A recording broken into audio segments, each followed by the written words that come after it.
My name is Danny Ingram, and I have just been elected the national president of American Veterans for Equal Rights, which is the oldest and largest lesbian, gay, bisexual, and transgender group of military veterans in the United States.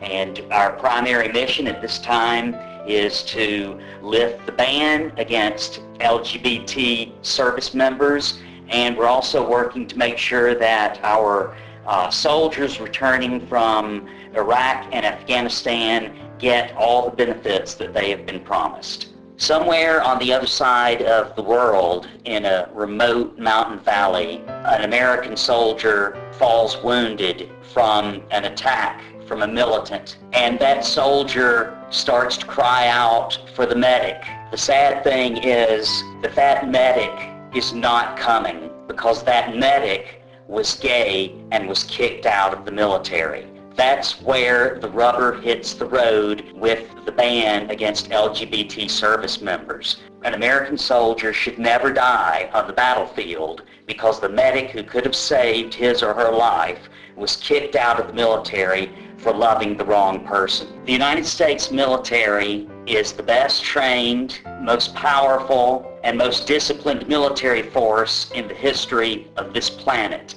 Our allies have already lifted the bans against lesbian, gay, bisexual, and transgender service members. If they can do it, we certainly can do it. If the Australians can do it, we can do it. If the British can do it, we can do it.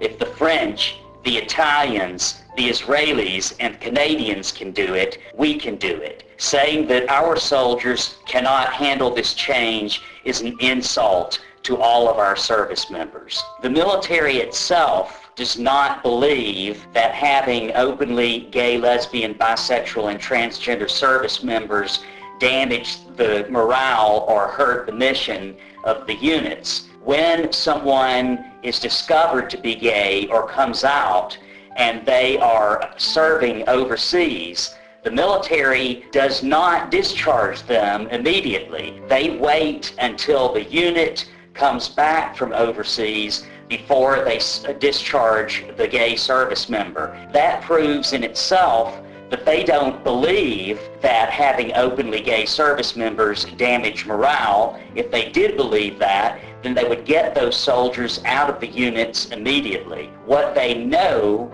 is that the military itself is a tight machine with a lot of different people performing different functions. If you take one person out of that process, the mission is jeopardized. The military knows that, and they know that pulling out a qualified person is the best way to damage morale and jeopardize the success of the unit. The military ban undermines the very mission of the United States military. The mission of the United States military always has been and always will be to defend the Constitution of the United States of America. A policy which is blatantly unconstitutional undermines the very mission of the military. You just can't defend freedom if you don't honor freedom. It's time for the ban to go. For 9 long years, we have heard over and over again,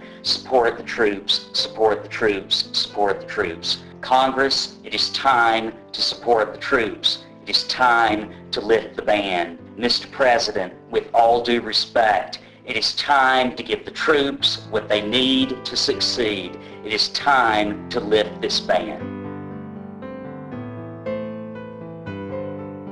My name is Monica Helms, and I am the president of the Transgender American Veterans Association. I am here to appeal to President Obama and to Congress that it is time to finally lift that ban and allow gay, lesbian, bisexual, and transgender people to serve openly in the military, as they do in most of our allies across this world.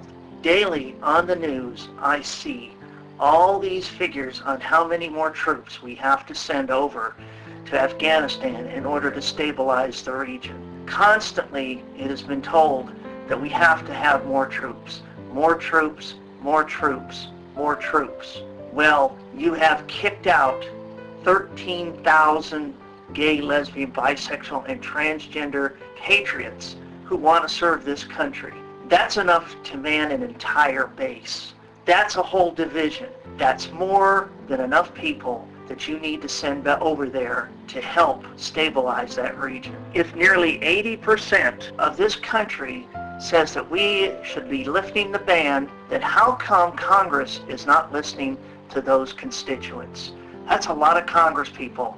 We should be able to lift that ban very easily if all those Congress people listen to their constituents. It is time to allow good, honest Americans to serve openly in this military, just like Harry Truman did, allowing good, honest Americans to serve when he lifted the ban on discrimination in the military. It is time to lift that new discrimination ban. It is time to allow good Americans to serve this country openly and proudly. You have taken away the lives of these Americans by forcing them to lie about who they are. This is not how America works. Everyone knows that combat is rough on anybody, but it's a lot rougher on somebody who has to lie about their real self. Allow people to serve openly. Mr. President, this is an important moment. You promised us you would lift that ban. We would like to see that promise be fulfilled. Tell Congress you want a bill to do that and allow good, honest Americans to serve their country proudly, like I did,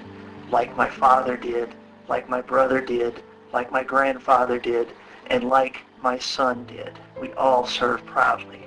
This is an appeal by the two national LGBT veterans organizations, the American Veterans for Equal Rights and the Transgender American Veterans Association, to have LGBT people serve openly in the military so they could serve this country proudly like many of us have. Thank you very much.